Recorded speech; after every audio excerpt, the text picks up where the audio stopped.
As the Senate works through the reconciliation megabill, what's in and what's out, as decided by the Senate Parliamentarian, matters a lot to federal workers.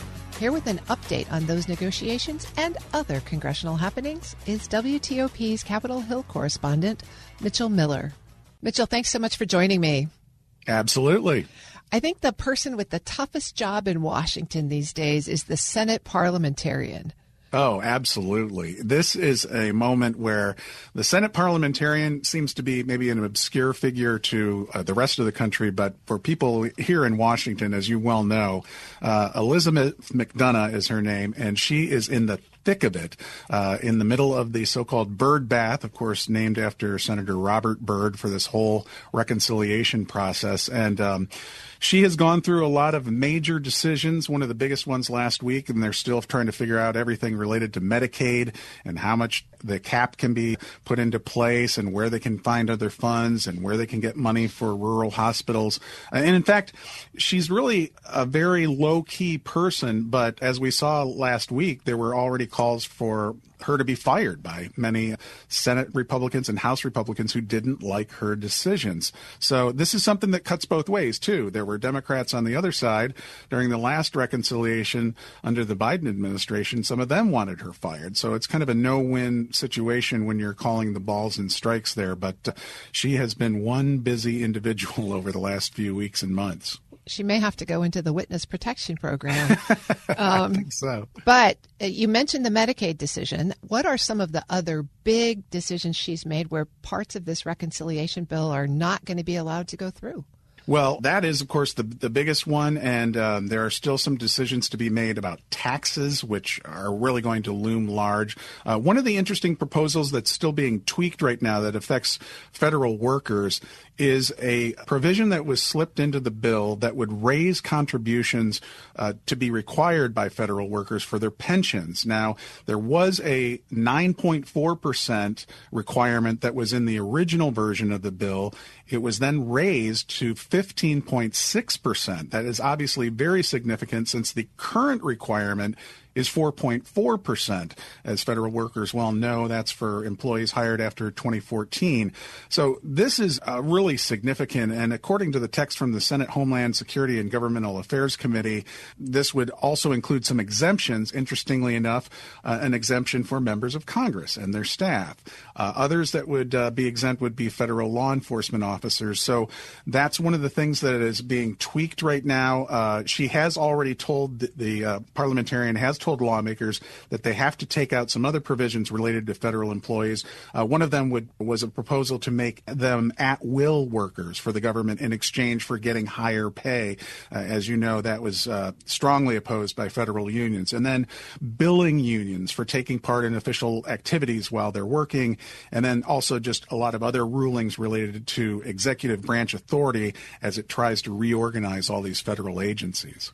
Well, it might be a relief to hear that parts of those restrictions are out, but this retirement contributions piece is a significant impact. It really is. It's getting a lot of attention from lawmakers on both sides of the aisle. Obviously, it has a huge impact on federal workers. Well, they're running out of time for July 4th deadline. The president says he still wants it. Do you think they'll make it? Well, they say they're going to do it, and if the president is going to be the closer, as Senate Majority Leader John Thune likes to call him, they believe they still can do it, but obviously a lot of work still to be done. Well, speaking of work, underneath the discussions about the reconciliation bill, the 2026 budget hearings and markups are starting to flow. Give us some updates about what's happening there. Right. So the budget hearing's now underway, and the House Appropriations Committee last week approved a proposal that's also getting a lot of attention. As you know, the Government Accountability Office, GAO, under this proposal would be cut virtually in half. It would drop down to $414 million. That's almost a $400 million cut.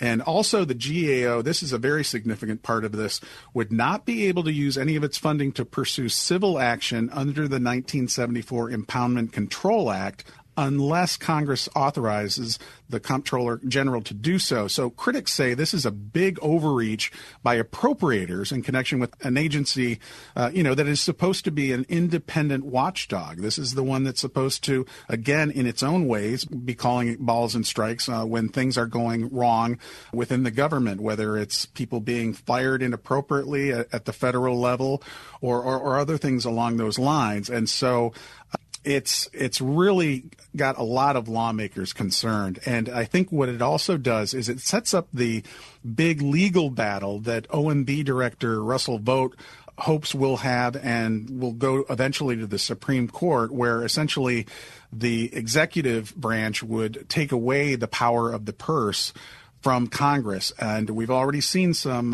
showdowns in that regard. Earlier this year, the GAO, for example, said the Federal Highway Administration violated the law when it didn't give out funding for states to set up electric vehicle chargers, that type of thing. So this is one that's really getting a lot of serious attention right now as they move through that appropriations process. I'm speaking with Mitchell Miller. He's the Capitol Hill correspondent for WTOP.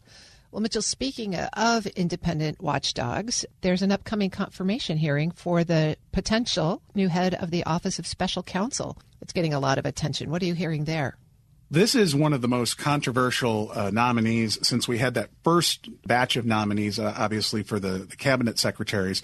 And Paul Ingrassia, the nominee for Office of Special Counsel, which, of course, is the top whistleblower office, this is being fought tooth and nails by Democrats. They really say this is going to have huge implications if he is hired, and the implications are for federal workers. They have said he would help the Trump administration, quote, traumatize the federal workforce and consolidate unchecked power. And it's those kind of statements that he made. He was a right-wing broadcaster for a long time that really have Democrats concerned. Maryland's Jamie Raskin says that he worries that he won't enforce the Hatch Act, for example, in connection with campaign activities of federal workers, or going back to that issue I just mentioned, fighting unlawful firings of federal workers. He's just not convinced that that's going to happen. Republicans seem to, most of them, at least right now, are remaining kind of under the radar. But there have been some Republicans behind the scenes who have said they do have problems with him. He has made some